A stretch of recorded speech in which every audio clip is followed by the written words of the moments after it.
World War II Vanguard. Let's talk about it. Now, it is my firm belief that World War II Vanguard Zombies is actually going to be freaking incredible. And in this video, I'm going to be explaining why using the rumors that have recently surfaced. Now, on this channel, we usually don't talk rumors, and I'm just going to be straight with you. I'm not going to pretend to be one of those channels that just knows everything and pretends that rumors are facts. These are rumors, and what we're going to talk about today is not guaranteed by any means, but it's still a fun conversation. Now, there's 3 rumors in question here, and they're going to act as the 3 pillars of my argument. Pillar 1 is not even a rumor anymore, and that's the fact that the game is based in World War II. Pillar 2 is the rumor that Treyarch is actually developing the Zombies mode themselves, and pillar number 3 is the rumor that the game will be running on the IWA engine found in 2019's Modern Warfare reboot. Now let's talk pillar number 1, World War II. So right now I'm seeing a lot of Call of Duty fans despise the fact that this next game is set in World War II. This is primarily because Sledgehammer are the lead developers for this game, and their last game was literally in this exact setting. Many people are arguing that we've seen World War II enough and that we want something different. But I, for one, am really excited about the fact World War II is coming back, and I'll explain why. First off, as much hate as it did get, and understandably so considering how Activisionized it was, Call of Duty World War II actually in many ways was freaking fantastic. I do admit that the campaign was completely bland, but there are a few Call of Duties in existence where you actually play the campaign more than once, but the multiplayer, in my opinion, was actually pretty damn well put together. I loved the Destiny-like hub area, I loved the feel of the gameplay, and most of all, I loved the war mode. But we're not here to talk about the multiplayer and the campaign, we're here for zombies, and I have to say that when it comes to World War II Zombies, let's be real, it was very much regarded as a complete and utter flop. However, one thing that I do absolutely have to praise Sledgehammer with their iteration of Zombies was the gore and the atmosphere and the environments that they developed. The trailer for the Final Reich, when that was first released, my god, I was so freaking hyped. They definitely got the vibe of Zombies that I most loved back when I first started playing it in World at War. It felt like the first time that we were going back to the roots of what Zombies is all about. Unfortunately, however, the thing that just let it down was the gameplay. Like, complete and utter flop, as we said earlier. It was this weird balance of trying too hard to be like Treyarch Zombies whilst also changing the wrong parts about it. But the point that I am making here is that there are so many ideas within World War II Zombies that were actually brilliant, and the vibe again and the gore and the atmosphere was absolutely top notch. Even the small things like World War II being the first Zombies game to actually refill your clip when you got a max ammo, stuff like that. The ideas were just there, but the execution was flawed, and a large reason for that is that back then they just simply couldn't copy Treyarch one-to-one, and so we found ourselves missing many of the features that we love about Zombies. Things like its soundtrack, things like the Juggernog machine and other various perks like that, and that Treyarch flair when it comes to the Zombies gameplay. But like we're going to touch on with pillar 2 of this argument, this might all change for the better. But sticking to this point, another reason to appreciate World War II as a setting is the fact that with this setting, it means that we will be getting World War II firearms in Zombies. And I'm sorry, but these are the coolest firearms you can find in video gaming history. Does your M13 have a Garand ping? No, it doesn't. It definitely doesn't. Do you know of any other LMG that slaps quite as hard as a 50 cal Browning? No. The PPSH, World War II. Again, these guns are so fun to use. And I'm sure I can get some backup on this. What do you think, Crazy Rabbit?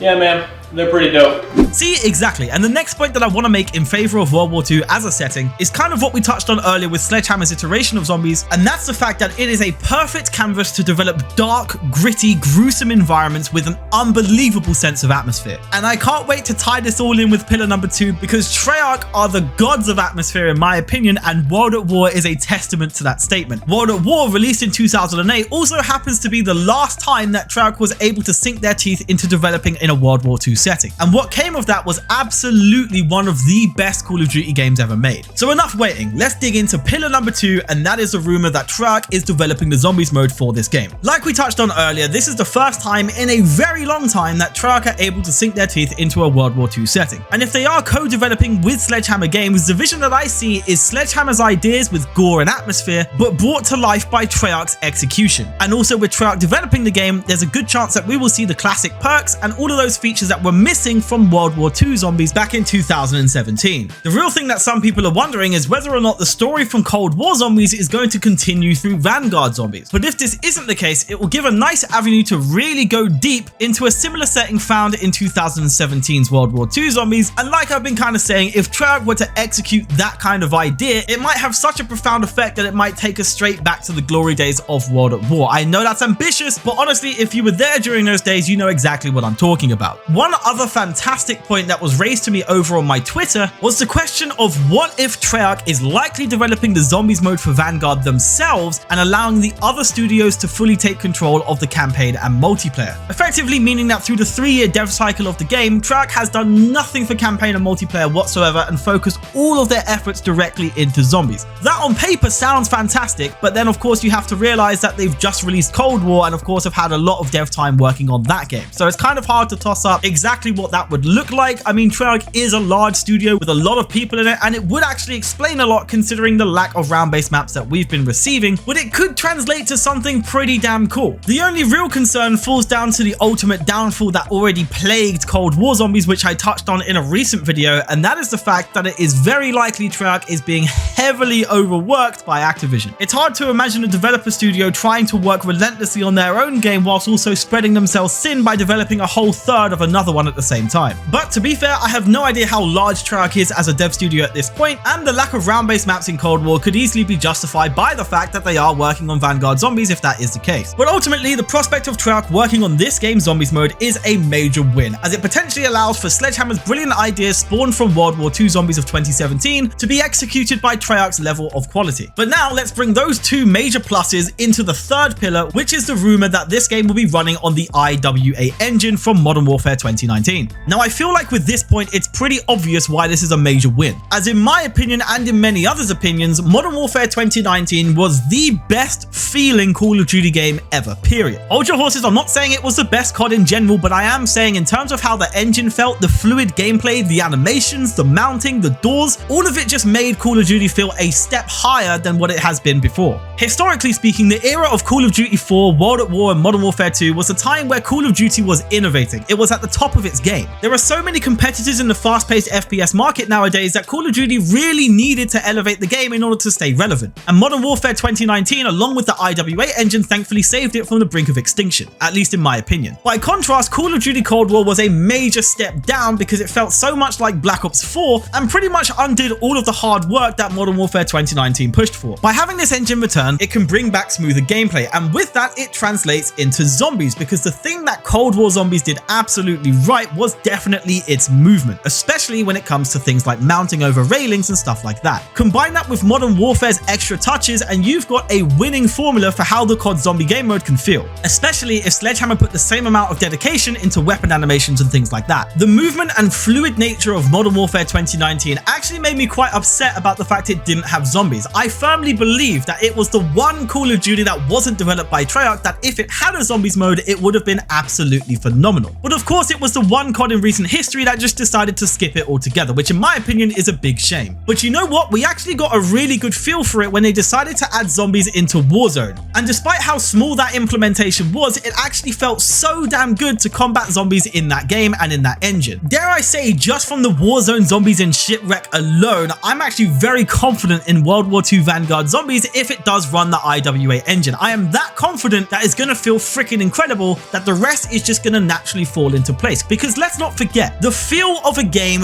greatly determines whether or not the zombies mode of said game is a success. Of course, there is way more to it. There are so many elements and it is not the only thing that matters, but it definitely contributes to the success of a game. But now let's just dive into the conclusion and summarize what we've spoken about so far. World War II is a great setting for the next Call of Duty game because there are so many avenues of the war yet to be explored. It will without doubt be the best looking World War II game ever developed thus far because it is for current gen. It holds opportunity for a great range of interesting firearms, and best of all in my opinion, it is a fantastic canvas for a dark, gritty zombies mode to return once again. If the rumors are to be believed that Treyarch is developing the zombies mode for this game, it would translate to a Treyarch level of execution and quality merged with their proven ability to bring an unbelievable sense of atmosphere right to Sledgehammer's brilliant ideas and vision for the mode. And all of this whilst feeling updated, refreshed and revived by the IWA engine brought to us by Modern Warfare 2019 and Infinity Ward. So Treyarch execution, Infinity Ward's smooth and great feeling gameplay, and Sledgehammer's idea of an absolute gore fest. These three things combined together, if they are to be believed and if they are executed in the way that I imagine them, could bring one of the best zombies experiences to date, and I am so excited to see what happens. Of course, I'm not oblivious there are reasons to doubt the success of this mode, especially with time constraints that we've already touched on in previous videos, but I for one am feeling optimistic for this this mode for the first time in a very long time, and I really hope that it carries out. But that concludes this video, lads, ladies and gentlemen. Let me know your thoughts down below in the comments, and if you did like the video, be sure to show that by leaving a like, subscribing to the channel if you're new, and I hope to catch you guys very soon. Thanks again for watching. Cheers.